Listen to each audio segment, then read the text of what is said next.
Vrei să faci un mix de boilers sau un mix pentru Method Feeder? Acest videoclip este pentru tine. Salutare, prieteni pescari!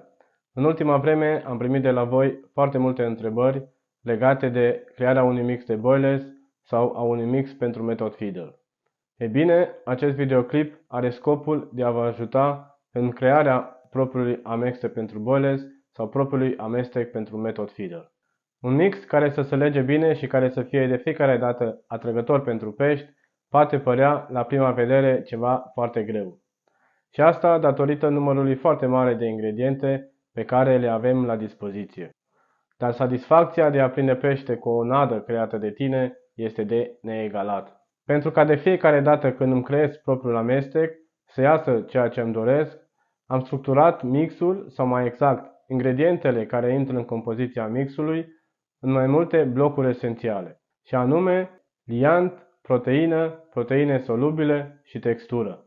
Acum hai să vedem ce înseamnă fiecare bloc în parte. Liantul este cel mai important bloc din alcătuirea unui mix.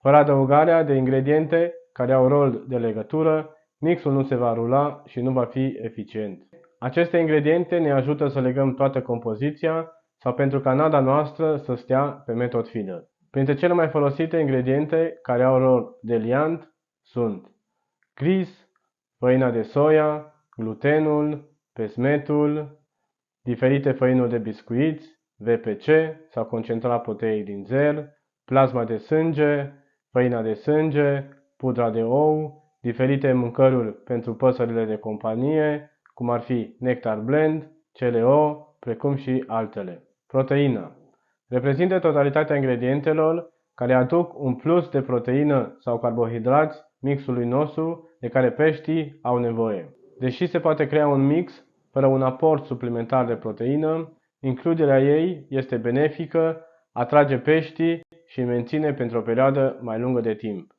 Ingredientele prezente în această categorie sunt proteinele din pește, precum făina de pește LT94, făina de squid, făina de krill, făina de somon, făina de ton, făina de pește predigelată și multe altele. Proteinele din lapte, precum VPC, cazeină sau lactalbumină, proteine vegetale, precum făina de porumb, făina de cânepă sau făina de alune tigrate.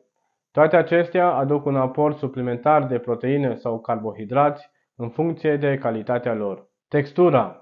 Deși pare lipsită de importanță, textura joacă un rol foarte important în compoziția unui mix. Un boilers care are o textură bună, este mai grunjos, va elimina în apă mult mai repede proteinele solubile, atractanții din acesta decât unul lipsit de textură.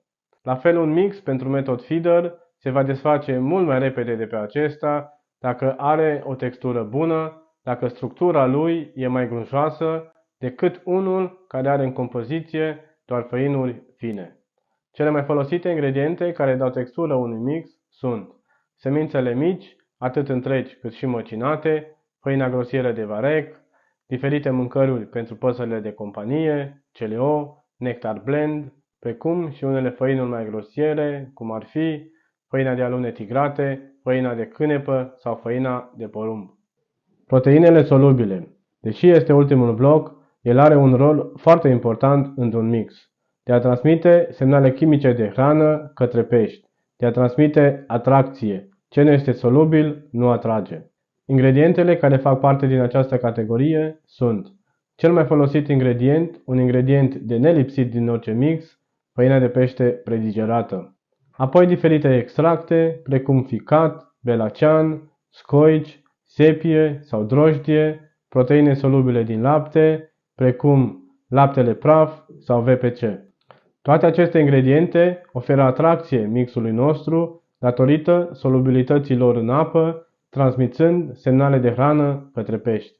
Acum că am trecut prin toate blocurile de construcție, vă propun un ghid în funcție de mixul pe care doriți să-l creați. Mix de atracție, proteine până la 30%, liant 50%, proteine solubile 20-25%, textură 10-20%.